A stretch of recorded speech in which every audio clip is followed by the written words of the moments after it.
My name's Jess Uhlig and I am the founder of Green Food Australia.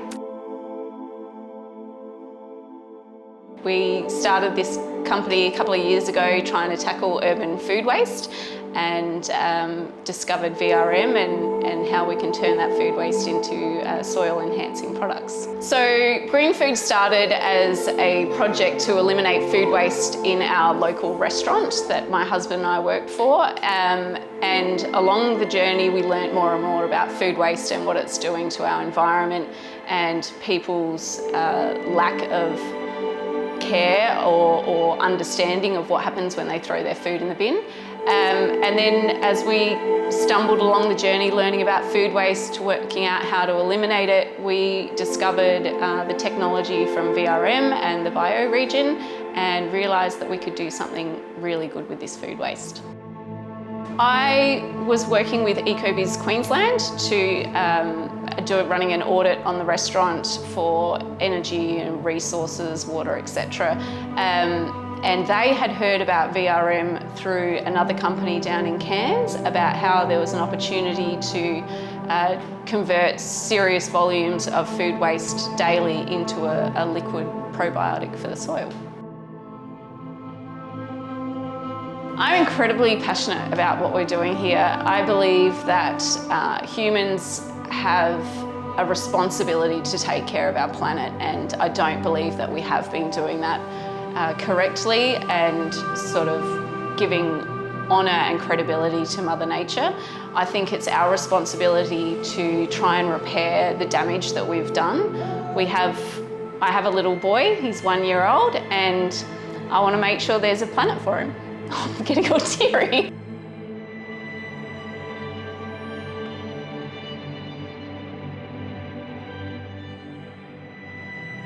Okay, so what was the turning point that made you decide you wanted to be part of the solution to help fight food waste?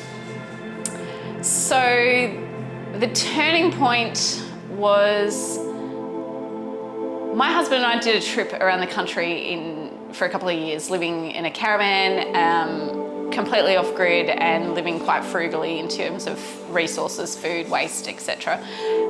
Coming back to Port Douglas, back into work and seeing food just being pushed into the bin. There was nowhere for it to go, seeing taps left on, lights left on, everything, just seeing how we as a society are so very wasteful and we don't think about it for a second.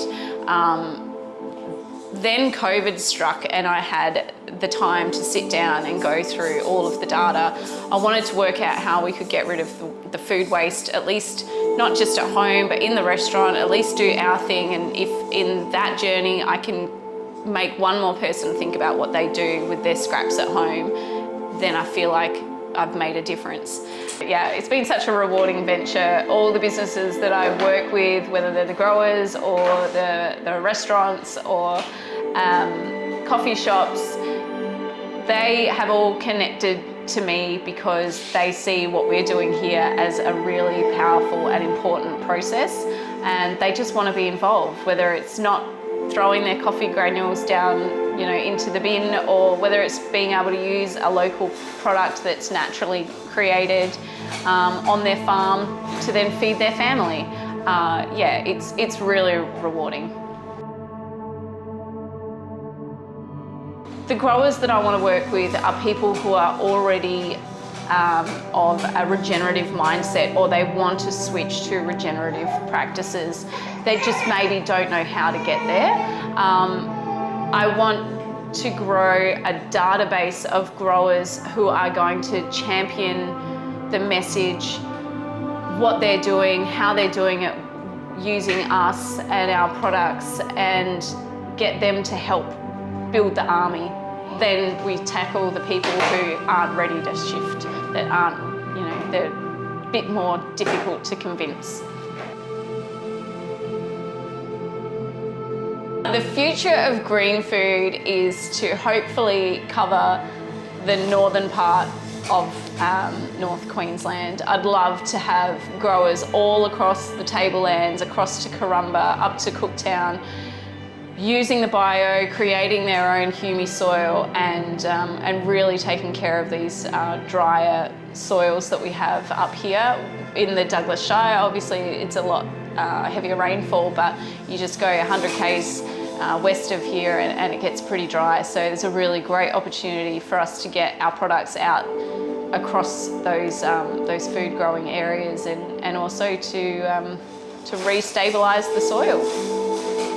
So one of our clients is the Daintree Ice Cream Company, who they are situated just north of the Daintree River. They run an organic farm where they grow their own tropical fruits, they make beautiful ice cream, and they sell thousands of these ice creams to travellers every week.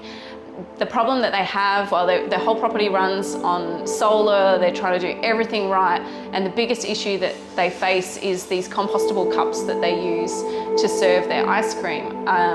And even though they're certified as compostable, they are lined with PLA, which is a polylactic acid.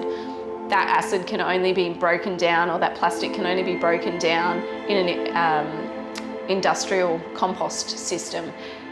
Up in North Queensland, the nearest industrial composter is in Mackay.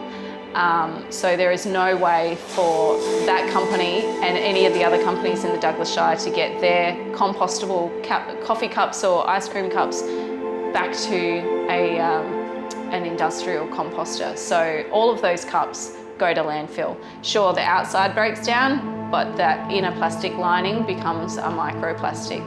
So it's a challenge that, while the ice cream company is trying to be as environmentally sensitive as possible, it's something that they just can't seem to fix. So we're going to start a process with them where they will basically bokashi style their cups using a groundswell inoculant.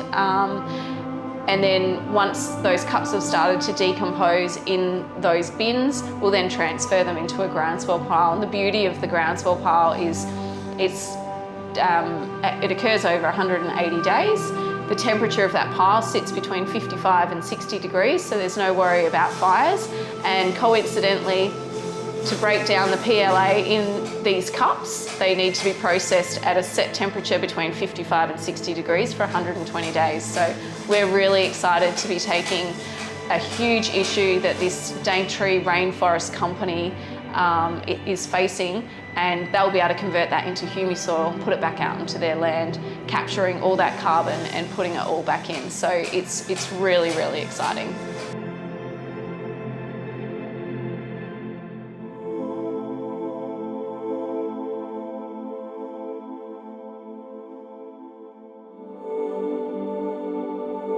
If there's one thing that I would like to achieve, it's to have one more person thinking about where their food comes from and where it's going.